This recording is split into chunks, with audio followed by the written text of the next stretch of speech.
Good afternoon. Thank you very much for joining us. This is Startup Talent Q&A. It's our 183rd session. We've been doing these since the 29th of March 2021, where we've had at least 290,000 people that have tuned into these sessions. We've taken questions from at least 3,000 founders, and we're now doing these sessions once a month instead of the sessions we did for almost 5 years. What we do now is what we call a Startup to Scale Up week, where on the second week of each month, we help founders going from startup to scale up with the most vital parts of that journey. So the second Monday, it's talent.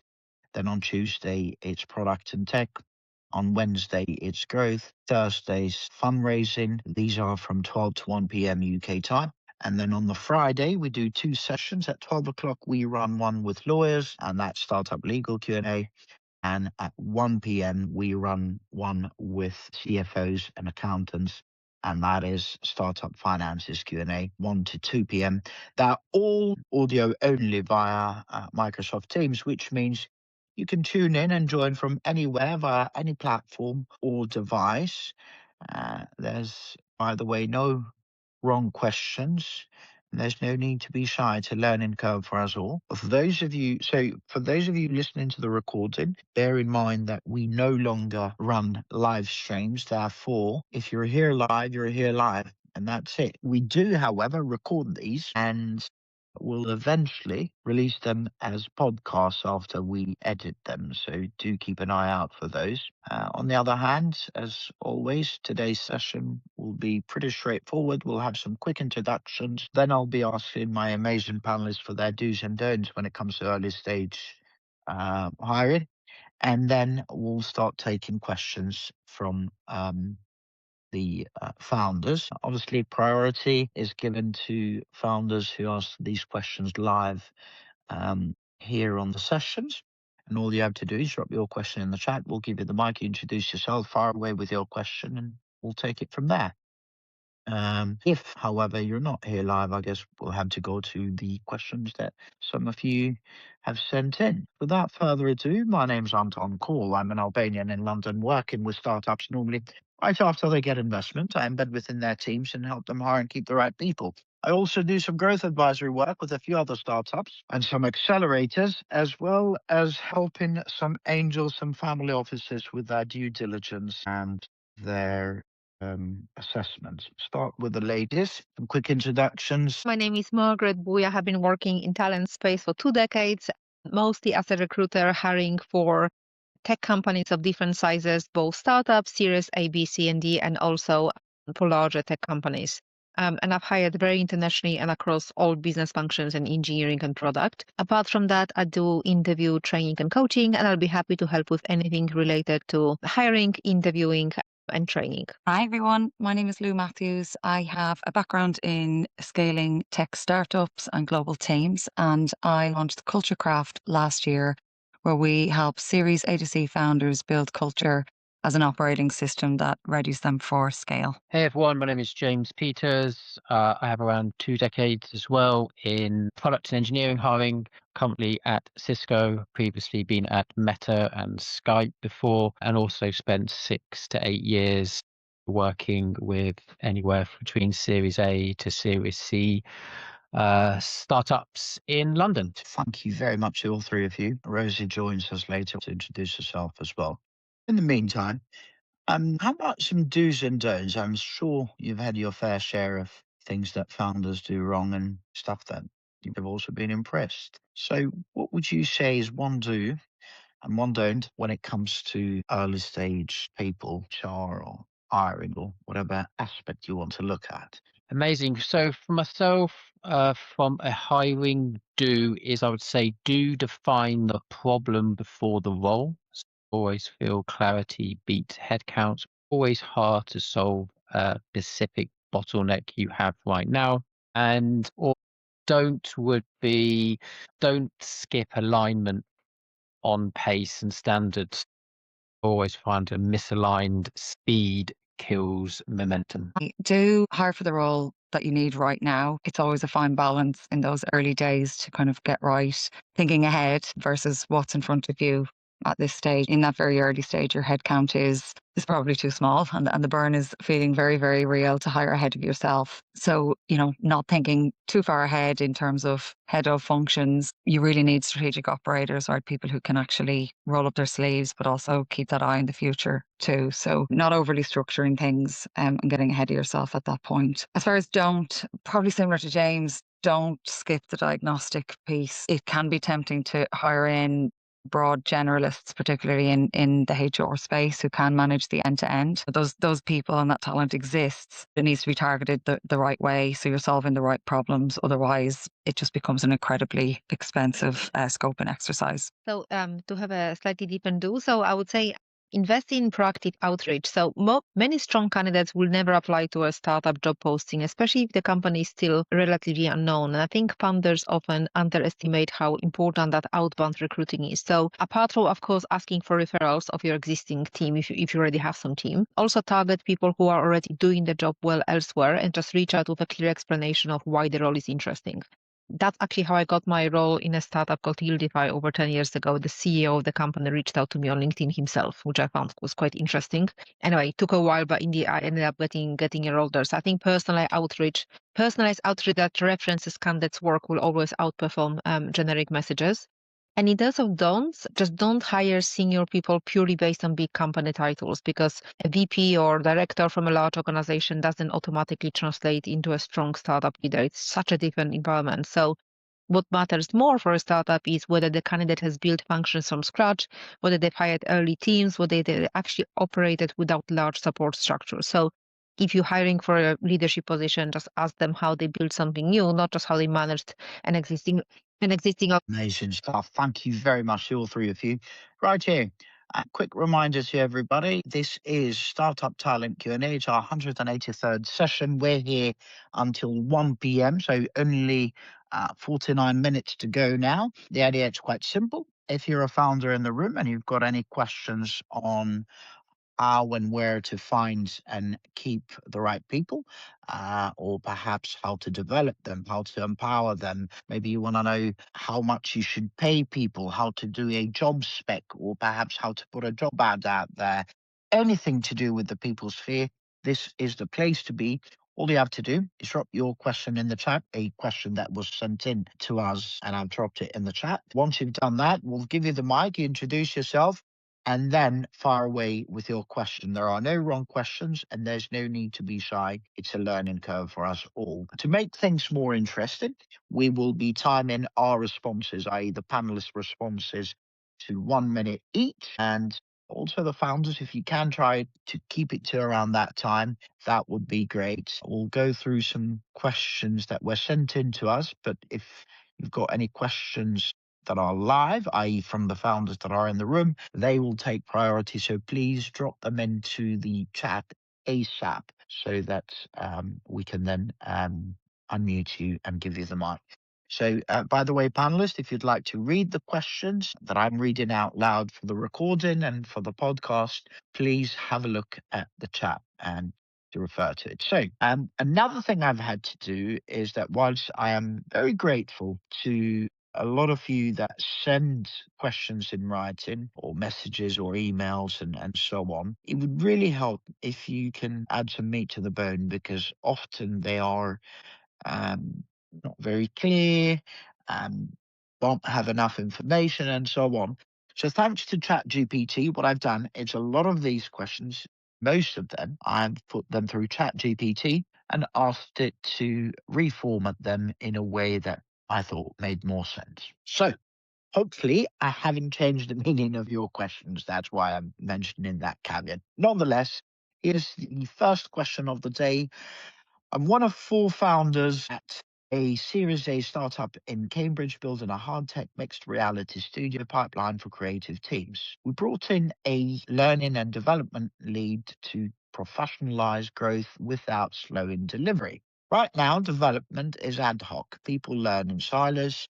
Feedback isn't captured. We repeat the same mistakes on projects because no one owns skills planning. I'm concerned we'll ruffle some feathers and start losing senior talent. How should I structure continuous professional development in practice, budget light, measurable, and aligned to real work rather than generic courses? So I went and did a bit of digging, and they'd recently raised a Series A. It's almost 4 million that they raised.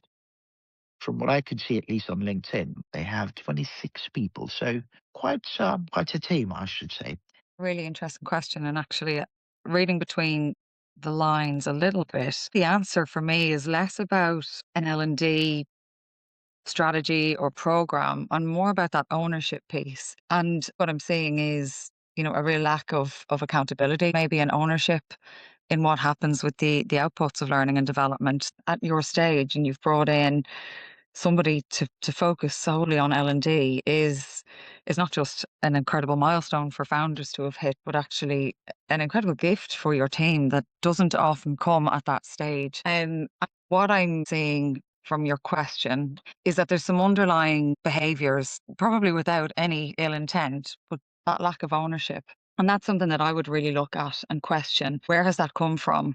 If people don't own things, it's generally because it's optional in their mind. The culture has somehow communicated to individuals that ownership of that, whether it is L&D, outputs, outcomes, how it's tying to the work, how it's improving things, is optional for them, or that it's owned by somebody else. And so some of the signs that that's the case can be if there's a founder that's still heavily involved in every decision around that, or if there's extra people brought into an email thread or tagged in a Slack thread, if there's somebody's dropping the ball, but there's no visible consequences, right?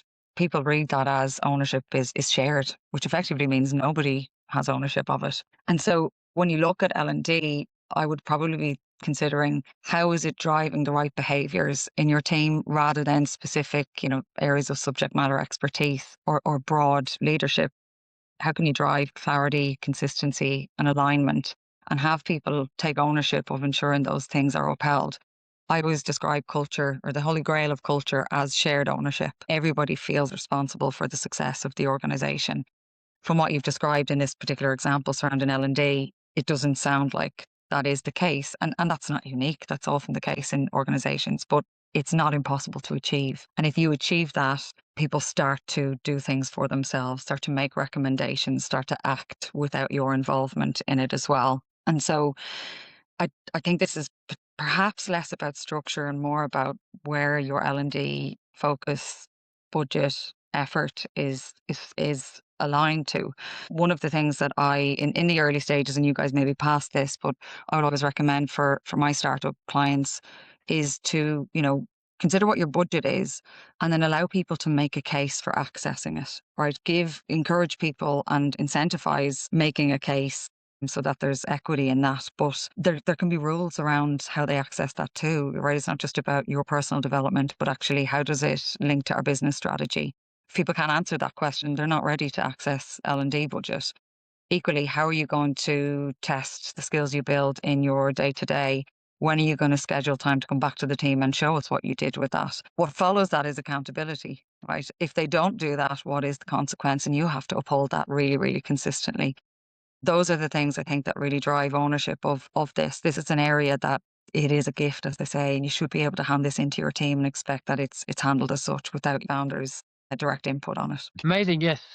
Great question. I hope I've had some knowledge of being drafted in right at Series A in previous businesses before. And similar, echoing kind of what Lou had mentioned as well, is that I think at Series A, like, learning development should not be a program. It should really be built into the work. So right now, the issue is not learning. It is like no ownership of skill development and no capture of those particular lessons. So I sort of probably fixed it in 3 simple systems. So the first one would be skills tied to delivery. So each role defines 3 to 5 core skills linked to current projects. It's not generic, it's real capabilities that are needed now. The second part would be learning in the workflow. So after every project, just run a kind of a short retro after that. What worked, what failed, what do we do differently next time, capture it and then share it and then obviously reuse it. And then the third part would be quarterly growth check-ins. So manager and the individual, the IC, agree 1 or 2 skills to improve over the next quarter. And then I think learning happens really through real work. That's tasks, peer support, some courses maybe, but I wouldn't so much emphasize on the courses side. Yeah, I very much agree with what you said earlier about the skills ownership. That's really important. I wanted to expand a bit more on retros because yes, after each major sprint or project, firms run the retrospectives.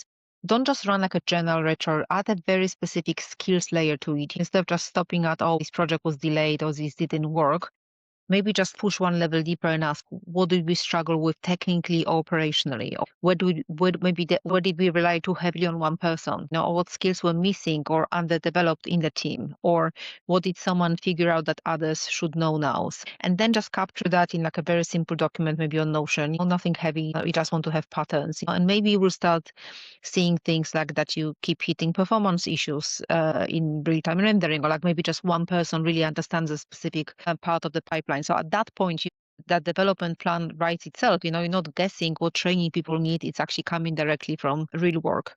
And then in terms of measuring, again, I think others have said that I don't think you need any formal L&D metrics at this stage. You just want to look at what are the repeated mistakes across projects, because if the same issues keep coming up in retros, the development isn't working. Whereas if those issues start disappearing after you address them, that's actually a signal that learning is actually happening. And also track whether the critical knowledge is still sitting with one person. Because if over time more people can handle the same problem or systems, that's obviously exactly what you want. And also track the speed and confidence in delivery. Are similar problems being solved faster the second time or the third time? Maybe teams are needing fewer escalations, so obviously that will be all a good sign. Hi everyone, I'm Rosie Hewat, founder and CEO of Rosie's People. We're a people and talent consultancy that works with startups and scale-ups on hiring, leadership development, and building teams and cultures that can actually scale. My background is in people ops, HR, and working closely with founders and boards in fast-growing companies. So happy to be here and share knowledge. Thank you. Thank you very much for joining us, Rosie. We can now move on to the second question on that first one. I didn't use the timer, but I think it's now a good idea to do that. We will keep it to 1 minute each. If the panelists would like to refer to the question in the chat, please feel free to do so, but I'll read it out loud for the recording. And where is it? Okay, so I'm one of 3 founders of a seed stage startup in Walking, preparing to hire our first internal content specialist. Since this role will shape the company's public voice, we want someone who combines creativity with professionalism and collaboration skills. What assessment approaches should we use during recruitment to evaluate creative thinking, communication ability, and cultural alignment, ensuring the new hire can represent the company effectively whilst working well within our small startup team? For a role like this, I think I'd move away from traditional interviews probably quite quickly and focus on seeing the work in context. So first thing I'd do is include a practical task. For example, ask them to create a short piece of content based on your product or audience. That immediately shows creative thinking tone and how well they understand your brand. I'd then want to assess communication through conversation, not just answers. How do they explain their ideas? Can they take feedback and adapt? That's critical in a small team where collaboration is constant. It would be good to have a founder or team interaction, even informally at this stage. Cultural alignment isn't about just values on paper, it's about how they work with you in real time. And finally, be very clear on expectations. Early stage teams, this role tend to shape your voice, so they do need to balance creativity with professionalism and accountability. And it's so easy to just lead people to it and then regret later on that you should have said more. We've seen quite often when people work with startups is that their best hires aren't the most polished. They're the ones who understand the mission. Yeah, I very much agree about using a work sample. That's actually what we've done recently when I was hiring. Well, we actually hired a content person before, but even for the product marketing manager role recently, we had a half-an-hour call with the VP of marketing, but then the next step was the sample. So yeah, definitely give them a short brief that reflects what they would actually do. Maybe it's a LinkedIn post, maybe it's a landing page section, maybe it's just something short piece of content based on your product. I'm sure they can use the AI, right? But you kind of want to just see like the tone, the clarity. Do they actually understand your audience? And One thing that I found very interesting in the recent task we gave, that strong candidates will ask some smart clarification questions before they start. I think that was a good signal, in itself.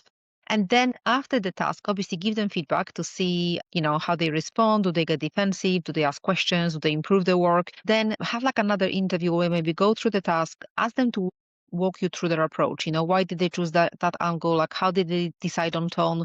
Would they do differently more time? So that just helps you see whether the thinking is structured, if they can adapt, which matters a lot in a startup. I echo very similar to what Rosie and Margaret have already said, but I think it's a first content hard. Don't rely on sort of CVs or traditional interviews. It's really testing how they think, right, collaborate in real conditions. So those sort of simple 3 assessments is give them a live brief, which we've kind of already discussed, like a LinkedIn post, landing page, as Margaret mentioned, and really test on clarity and tone, and does it, how they translate our ideas into actual content. Looking at a thinking walkthrough, explain why they wrote it that way. Again, similar to what Margaret was saying, strong candidates can really justify those choices, not just obviously produce the output.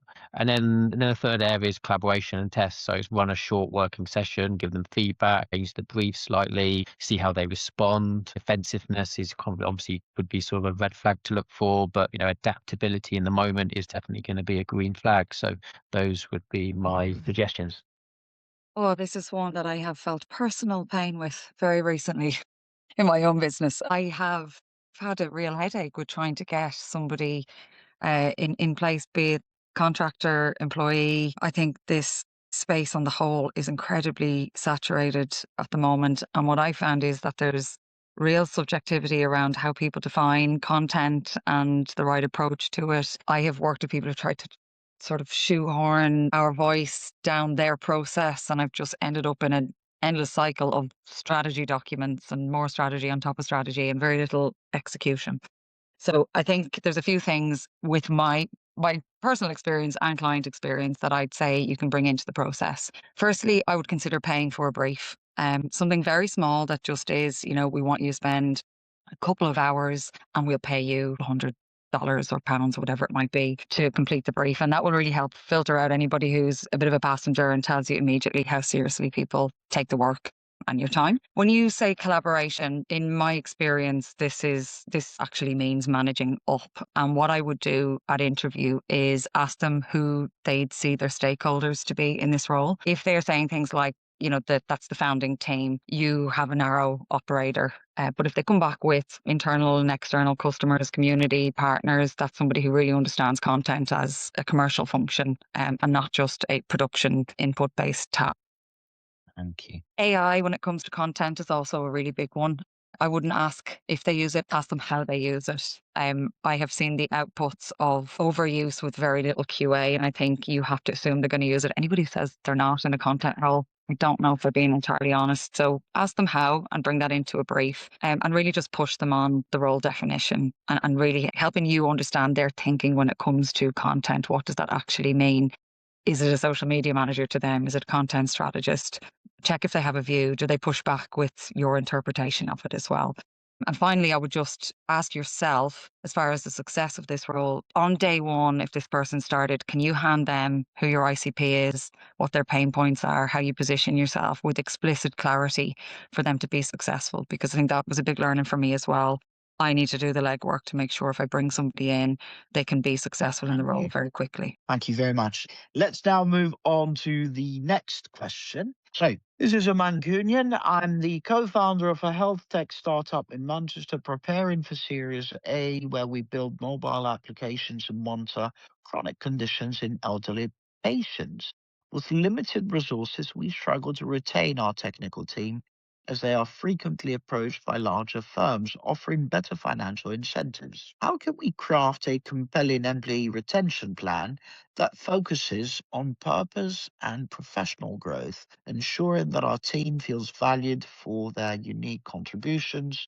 Additionally, how can we effectively communicate these retention efforts to reinforce team loyalty? Oh boy, that's quite a question. Obviously, at this company stage, you're definitely not going to win on compensation alone. Okay, well, a couple of things. I think creating some kind of clear ownership and growth, even without big titles, because in a Series A company, I used to work for a company like that, people stay when they feel they're actually building something, not just contributing to small pieces, which happens in large organizations. So be very clear about what each person owns, how their scope can actually expand, what growth looks like in your company. So that might mean owning one area or leading a new initiative or mentoring others as the team grows. Also, just in general, making sure people know the impact of the work. So maybe sharing patient stories or just sharing how the product is improving quality of life. I would also invest in development that's actually tied to real work, right? So just focusing, helping people, deepening skills that matter to your product, whether it's mobile performance or whatever, because when people feel they are becoming stronger technically,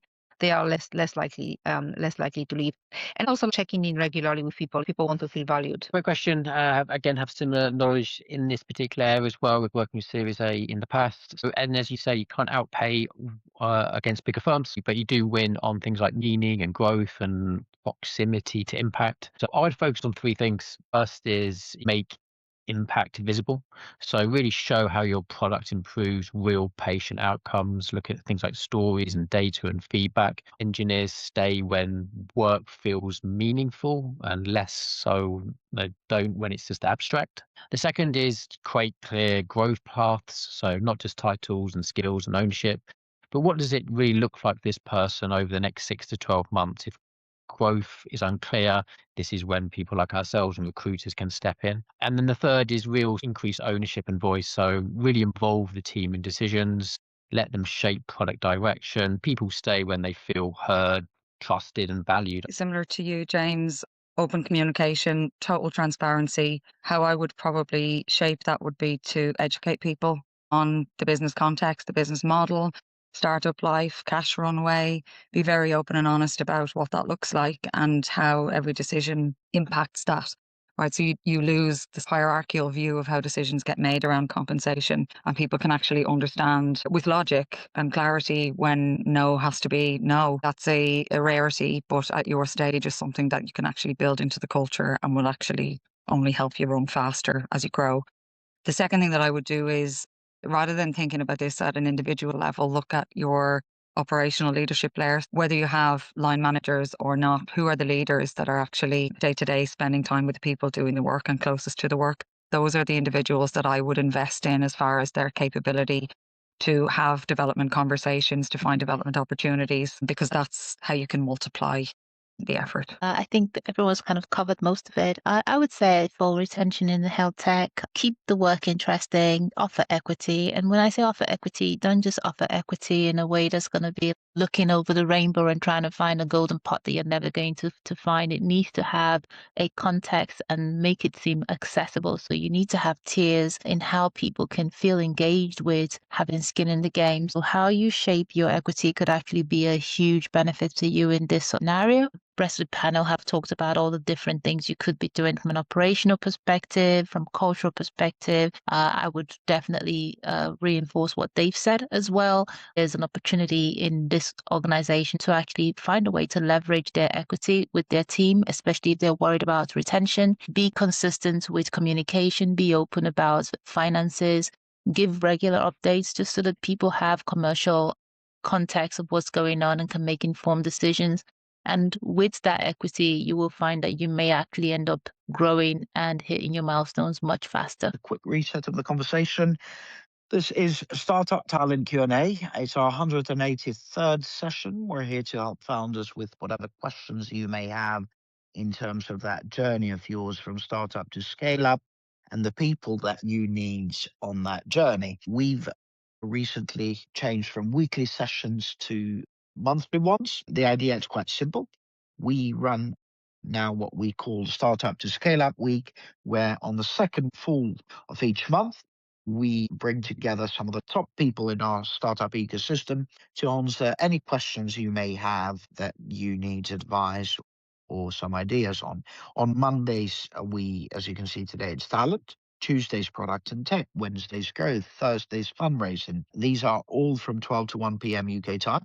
And then on the Friday, we run two sessions, one at 12, which is on the legal side of things, and one at 1 p.m., which is on the financial side of things. They're all audio only via Microsoft Teams, and therefore you can join us and tune in from anywhere via any platform or device. They're all free. And as far as, let's say, today's concerned, you can ask us any questions related to that people journey. So whether you want to know how and where to find the right people, how to interview them, how to make sure that they know what they're doing, how to maybe get your job spec done, or a job ad, or maybe how much to pay them and how to empower them and all that jazz. There literally are no wrong questions.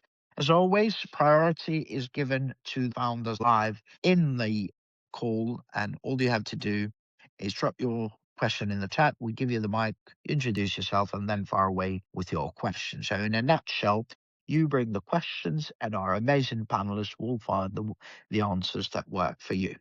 I guess it's time now to go on to another question that is in the chat. And again, the panelists can refer to it as I read it out loud for the recording. So, I'm one of 3 founders preparing for Series A of our software startup in Exeter, where we're considering introducing our first HR software tools to manage hiring, onboarding, and employee development. She goes on to explain, until now, it's all been managed by Google Docs/Suite, which is free. Because our team is still small, we want to avoid overcomplicating processes. So from a startup HR perspective, how should we as founders evaluate whether a talent management or HR platform is actually necessary? And what criteria should guide selecting tools that support growth without adding unnecessary admin burden? I could spend a lot of time on this topic. I think automation at your stage is a really important thing to consider as you look ahead as well. I will very quickly answer the question by saying, look at Employment Hero. I have used a million different systems. iBob is the one that probably has the best of names out there, but it's incredibly expensive. Employment Hero for me is a direct competitor of them, and it is so much more accessible for startups, as well as the fact that it can actually grow with you. So you're not paying top end when you don't need the features within it, but their automation, AI, everything in it is incredibly useful. I've implemented that for a couple of my clients, and I think the things that you need to be considering as far as assessment are, what does it give you back? What are you doing manually now? What could that automate for you? Plus, what data and insights can it give you around decision making as well? So all of your Google Forms, right? That's data just gone down the drain, really. The ERA, Employment Rights Act, is another one to consider. You have to keep records in a very specific way now under that act, and that makes it very manual. I think I would highly consider going for it. I'm going to just leave my my LinkedIn here. So I didn't put it in earlier on, but I'd be happy to spend a half an hour with you just to map out what questions you could ask a provider, because I think it's a hard one to give you anything meaningful in a minute. That is brilliant. And if you don't mind, if you look at the LinkedIn post, so on the last post that I've tagged you, if you wouldn't mind, whenever you get any chance, any articles on the new regulation that you just mentioned, so that people can have a quick nosy at that, I think that would be really, really helpful. Whether it's today or now or whenever you can, basically. Yeah, I'll do it right now. Please, if you just post some kind of link out there, I think it's useful, because quite a few people have recently asked me about those, and I think most founders have no clue. Obviously, Lou's got some great advice there on potential products to utilize. All I would say is, from my perspective, don't buy child software just to feel grown up, but look at it, when manual work starts, really slowing down hiring or onboarding or decisions, then that's really when it should be really looked at. Google Docs is something which is working for you without friction, and then you can keep it for the time being. If things are getting missed, duplicated, delayed, and it's obviously naturally it's time to look at something new. These are the 3 areas of criteria I look for. First, does it remove friction? As to hiring pipelines, onboarding, visibility of people data. Is it simple to adopt? Is if the team needs training on it, is it quite easy to do? Then third, does it scale? Obviously, third, does it scale for you? Start with hiring and onboarding, and avoid tools, full HR systems far too early. I don't think you need that. I would agree with everything everyone says, but I'd actually start by saying the decision isn't really about tools. It's about what stage of operation maturity are you at the stage do you Do you have the consistent ways of hiring, onboarding, and managing people, or is everything still founder-led and informal? If the process isn't clear, a tool isn't going to fix it. It will just digitize the chaos. So before selecting anything, my advice would be that you should first map your core people journeys, how you hire, how you onboard, how you set expectations. Once those are repeatable, then a tool becomes useful and can be implemented properly. The second thing is to think about behavior change. The best tools are the ones your team will actually use. If it's only going to add friction, people will just revert back to whatever they're doing anyways. And I would say choose something that supports decision making, not just record keeping. At this stage, visibility on hiring pipeline, onboarding, performance conversations, etc., is far more valuable than a fully loaded HR system. What we often see is startups don't fail because they lack tools. They struggle because they implement them before they're ready. I agree. Great advice from everyone. And yeah, like I think I would not try to necessarily implement. I don't know how big this company is. We don't know, right? But I think I would try to like solve one or two clear problems to start with. Like you don't need a full HR suite to start with. You might just need a basic applicant tracking system to structure hiring. You might need a simple onboarding tool.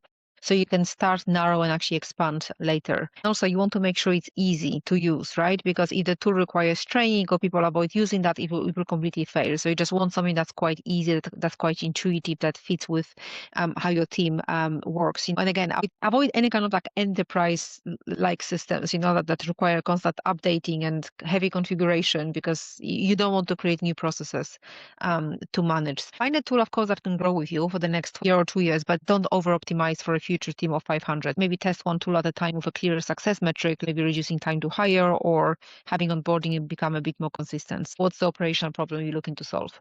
I'm one of two founders of a seed stage startup in Leeds building subscription personal styling services that produces outfit recommendations and shopping lists from an intake brief and budget. Our internal HR challenge is creating a dependable pipeline for a small contractor workforce that delivers styling output. But we don't yet have repeatable hiring steps or selection standards. We're planning to hire an experienced people/talent person to own sourcing and screening and onboarding. What should I actually do to set that role up, to find the hiring bar and build a lightweight process that consistently brings in high quality contractors without slowing down delivery? Okay, great question. I think before hiring a talent person, I'd think you obviously fix the system that they will run first. Otherwise, you're just going to hire someone into chaos at the beginning. So look at three things. So first, define the hiring bar through output. What does good look like for a stylist? I don't have any expertise in this area, but that's what I would suggest. Quality of outfit, speed of delivery, customer satisfaction, budget accuracy, and turn this into a simple scorecard. The second part is create a repeatable selection process. That could be like short application, real styling task, or client brief, quick review against your scorecard, and then paid trial for top candidates. And sort of, I think they've looked at no task, no signal. Portfolio is not going to be enough. And then the third area would be to build a simple pipeline engine. So one source of truth could be Airtable or do a spreadsheet, track candidates from source to active, and keep a warm bench of pre-vetted stylists you are ready to deploy. I absolutely agree. First, it's really just defining what great output looks like in your context. Even taking 5 to 10 real styling examples, your best ones, your weakest one, analyze the difference, be super specific. And then exactly the scorecard, because that's going to become your hiring bar. Yeah, good idea to actually build a small bench rather than just like hiring reactively. So always aim to have maybe a few prepared contractors who've already passed your assessment, who can start quickly, because that just removes that pressure to lower the bar when you're suddenly much busier. And also after the contractor delivers the first briefs, just review them against your scorecard and capture like what worked, what didn't work, and then the talent person should actually use that data to refine sourcing and screenings. Over time, your hiring will become sharper because that's based on actual performance. Definitely standardize the onboarding and briefs, like give contractors clear examples of great work, what are the templates for output, any kind of guidance on tone and structure, because that will help you lead that overall quality quickly. I would just build on what Margaret and James just said. I think that just to build on that, because the contractor model, the real challenge isn't just hiring, it's maintaining a reliable quality. output over time. So one thing I'd recommend is thinking in terms of capacity planning, not just recruitment. How many stylists do you actually need at different demand levels and how quickly can you activate them?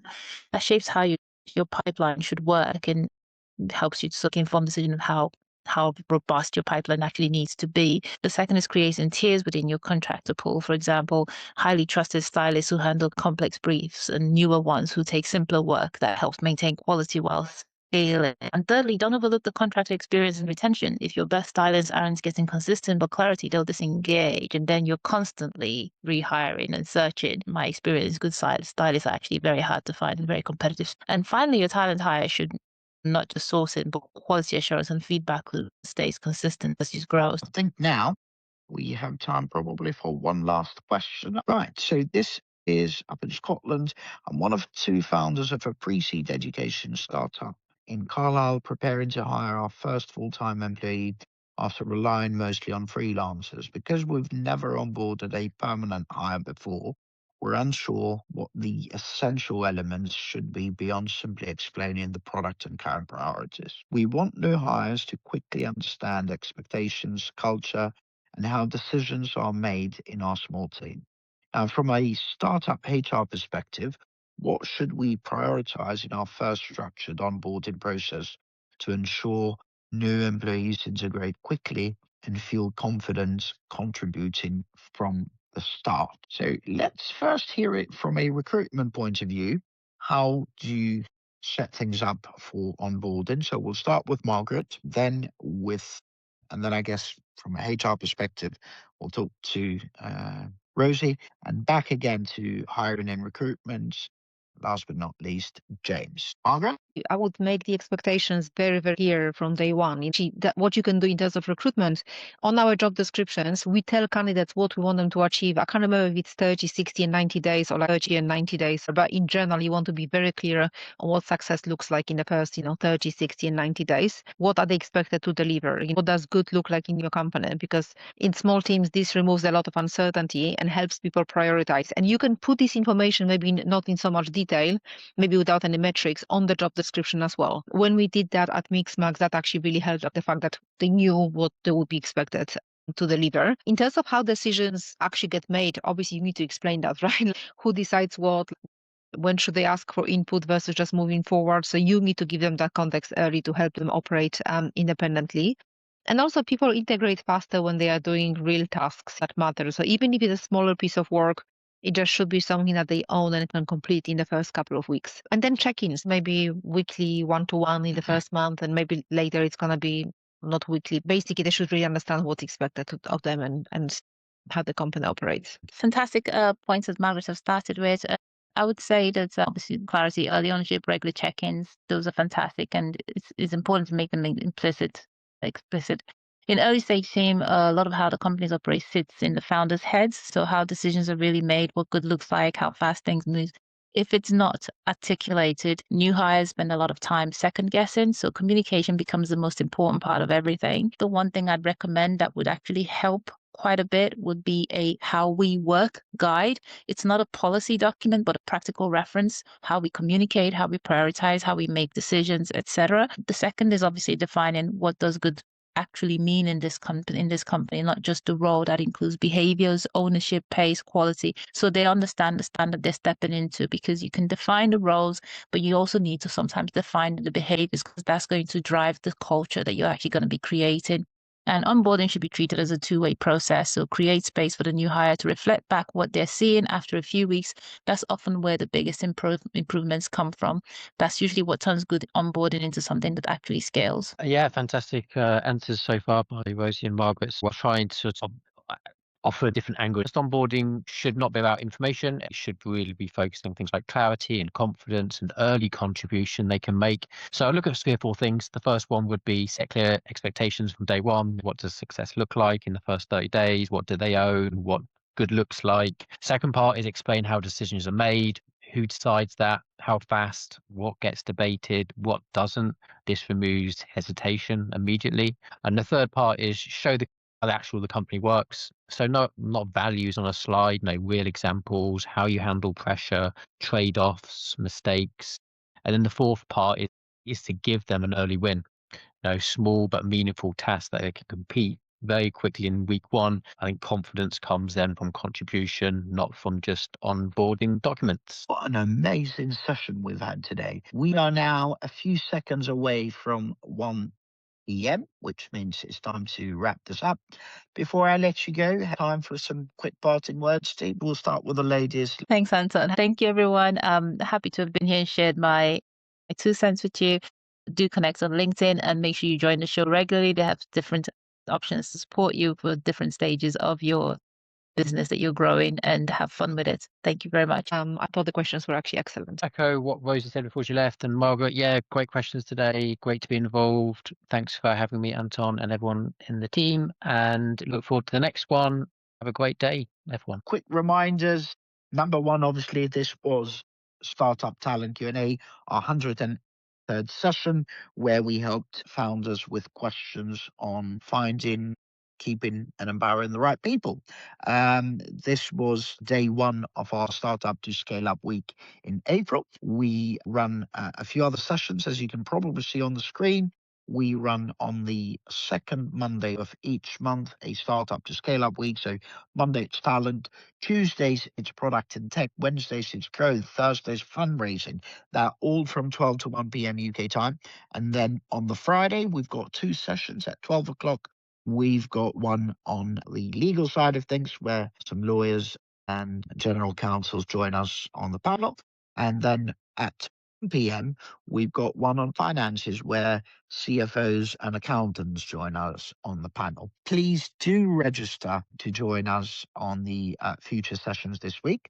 On the other hand, also join our WhatsApp. We've got some amazing groups where you can connect with fellow founders, investors, operators, of course, our brilliant panelists. You can send questions ahead of time in the chat. You can also get help in between those Startup to Scale Up weeks that we have. And basically just keep in touch with the community and the ecosystem. Hopefully, we'll see you tomorrow for Startup Product and Tech Q&A. We've got 4 brilliant engineers and product leaders who are willing to take questions that you may have as you build your early stage. Otherwise, thank you again, and God bless you.